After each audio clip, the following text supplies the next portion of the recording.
Welcome back to Horns High Studios and another episode of 666 Seconds of Murder. That means each one of these videos is less than 666 seconds or 11 minutes and 6 seconds. So I know you guys like the quick pace and the no BS, so let's get to it. Talking Idaho 4 once again, and a very curious thing that I thought you guys would find interesting, because I'd love to know who ran from that house at 2 a.m. Now, important to get off the bat the right way. Remember, this is just for entertainment purposes only. These are my opinions, speculation. I'm not insinuating anybody's guilty of anything. We're just having a discussion about a case that interests us. Now, some of you may recall in a previous video that I did, I mentioned a remote photography group. I don't know if I called it that. I think I called it a film class because I didn't know. But it was referred to as a remote photography group from the University of Idaho that claimed they had video that was shot from the back of the King Road house on the night the incident happened. Now, there have been a handful of content creators that have mentioned it in the early days. And some of you commented that you remembered hearing about this, but then nothing more. Everything seems to be gone that ever referenced it. So I did a little bit of digging, and this is what I've come up with. And if this is true, I mean, honestly, this could blow that theory apart by the prosecution. Now, I found out that the original post came from an online forum that was taken down soon after. Big shock, right? It was posted in November of 2022 by C-Girl at True Crime Buff. Don't know anything about her. Just know that that's who posted this. She said that the group was shooting a video on a tripod from the rear of the house from 8 p.m. on November 12th of 2022 to 8 a.m. on November 13th. Imagine what would be on that video. I mean, honestly, this could blow the entire thing wide open, but the bottom line is, if it's true. And of course, we can't really verify it, but it is certainly interesting to discuss. Now, she goes on to say that the video shows a woman running from the house at 2 a.m. Now, remember what Ethan's mom said about 2 a.m. won't ever be the same? That made me think when I heard this story. And from the rear of the house, the only door that could be visible from the back would be the sliding glass door from the kitchen. So, from that angle, they're not going to be able to see the front door. So it's possible that at 2 a.m., one of the survivors, I put that in air quotes there, ran out the back door, which would most likely have been Dylan, given the proximity of her bedroom. She may have let someone know that the 4 victims were in their rooms and then left that sliding glass door unlocked or open when she left. Now, if Bethany were there, and we don't know this, but let's just say she was, it's very possible she could have run out the front door. We know that that door was left open, and maybe that's what they were supposed to do, is make sure both doors were either open or at least unlocked so that the attackers could access the house from both doors, leaving nobody inside any way to get out of there short of going through a window.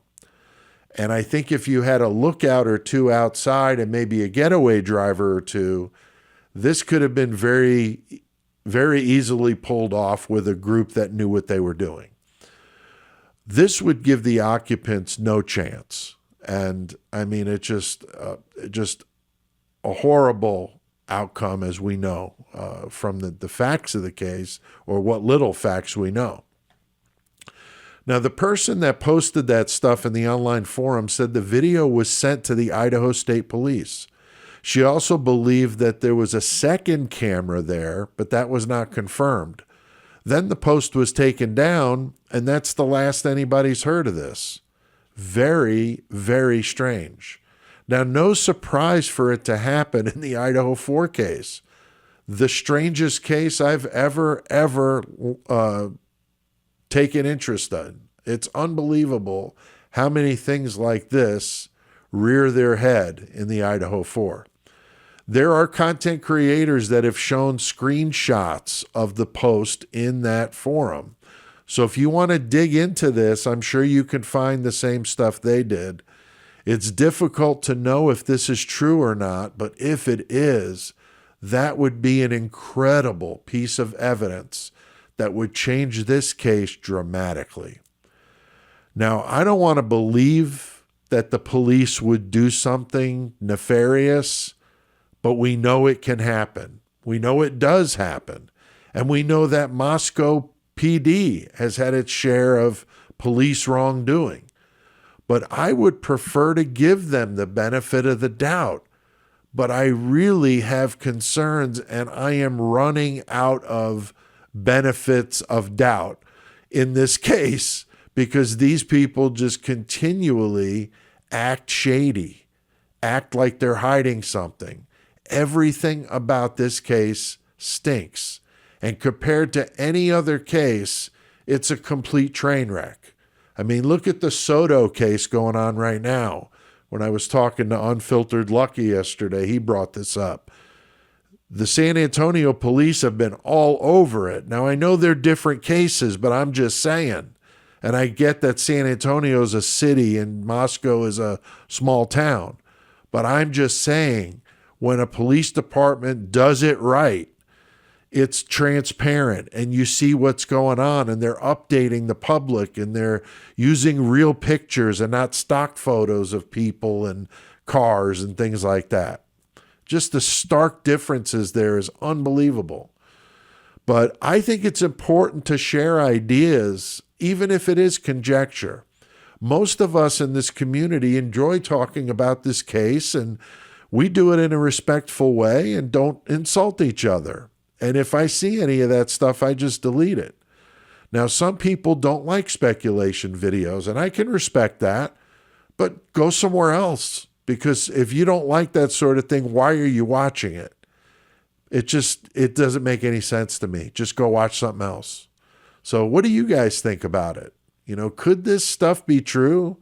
Do you really think that this class was shooting video that night? I mean, what are the odds of video being shot with this going on that night?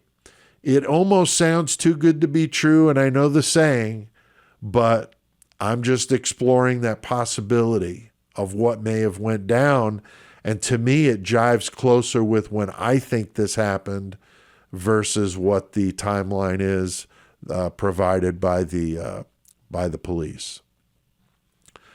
So I want to say thank you to the members of the Horns High Club. That's FHI67, Christopher Ferguson, Sarah, Batshit Crazy, Christine079, Dovey, Glowy, Justine Cooper, and Jennifer. Thank you guys. Thanks to all of you, not just the members, everybody. I appreciate you guys very much. I kept the membership low to hopefully, be able to be affordable for everybody. There's some cool perks there. You could click on the join button and find out what those are. And if you want to do that, that's cool.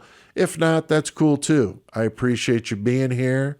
And I love doing this. I've been really enjoying this a month and a half or so that I've been hard at it here on the Murder Metal Mayhem channel. If you like what I do, you can check out the Murder Metal Mayhem podcast. We're available on most podcast platforms, or you can go to murdermetalmayhem.com where you can listen from there. We've got a merch store. We've got a bio and some different information about the podcast. So if that interests you, go check it out. But I appreciate you guys watching another episode of 666 Seconds of Murder, and I'll see you next time.